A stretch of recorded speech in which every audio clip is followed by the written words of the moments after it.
Hi guys, welcome back from the break in Semana Santa. Today we're going to have our second class about Spanish foreign policy, and we are going to focus on two specific topics. We are going to talk about Spanish peacekeeping forces, and the different missions Spain has been involved in. And in the second video, I'm going to talk about Islamic counterterrorism and how Spain is being dealing with that issue, the part of international cooperation, and also the domestic capabilities that we have developed to fight against that kind of terrorism. Also, be aware that today I'm going to send you an email also explaining you about the assignment that is due by the end of the semester, the academic paper that you will have to write. But you can read that in the email better than just listening from me. So we're going to first focus on the Spanish peacekeeping forces. And be reminded, you're aware already that Spain is a young democracy, and actually the participation in peacekeeping operations started later, because where do peacekeeping operations come from? Actually come from is connected quite tightly, obviously, with the United Nations. Peacekeeping operations normally happen under the umbrella of Chapter 7, the chapter of the Charter of the United Nations that allows for the use of force in foreign countries. This is exception to the principle of national not national integrity. What I'm looking for is actually about the word of national sovereignty. Sorry, that was a word I was looking for. And the first peacekeeping operation took place in 1948, actually in Israel. We normally refer to peacekeeping operations because using the term blue helmets, because of the kind of beret or helmet that the troops from different nations that participate in these operations under the UN umbrella wear to identify themselves. And Spain first participation in any of these operations, we'll see later, that it was in 1989. And normally Spain has participated in these peacekeeping operations. We only have a few exceptions that Spain has been involved in any other conflict that it was not a peacekeeping operation.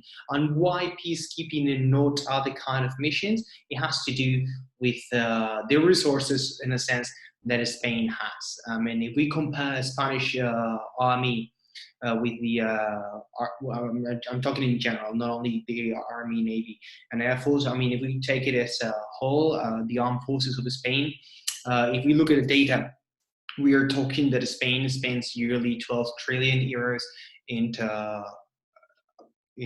the army, while the US spends over 700. So it's not even 10 times more. It's much, much more. And if we look at the size of the armed forces of Spain, we're talking about a bit more than 100,000 personnel, while the US is 10 times more, almost 1.5 million. So by the end of the day, Spain does not have the force to project to the world as, for example, the US has. So when you don't have a hammer, you don't want anything to look like a nail. You want other alternatives. And what does Spain has?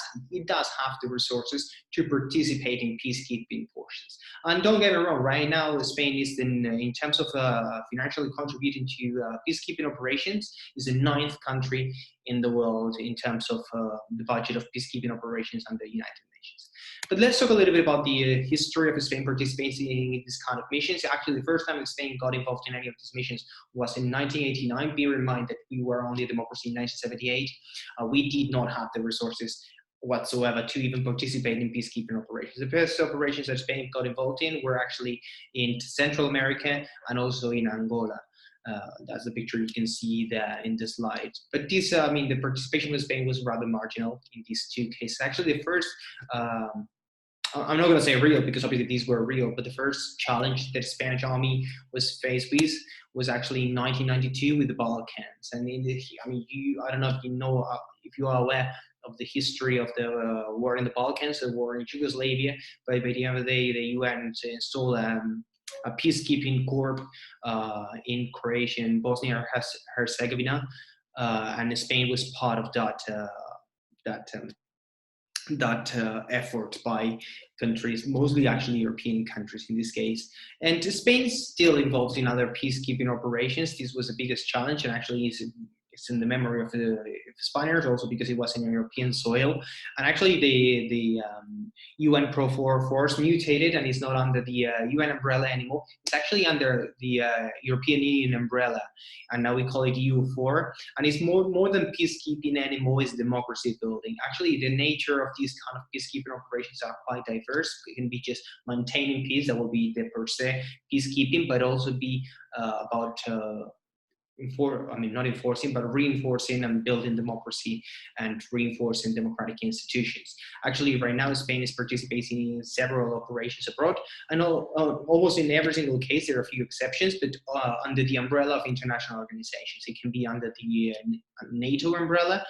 It can be under the European Union umbrella that is actually taking more responsibility every year, or the last option, and so is the case, for example, in Lebanon, under the umbrella of the United Nations. So actually, peacekeeping is probably the most important responsibility that the armed forces of Spain have traditionally taken, because of its capabilities, basically, and the capacity to project force abroad by Spanish armed forces. Now we're going to have a small break, and after the break, I'm going to be telling you about Islamic counterterrorism and what Spain has done and when all this started. So see you after the break.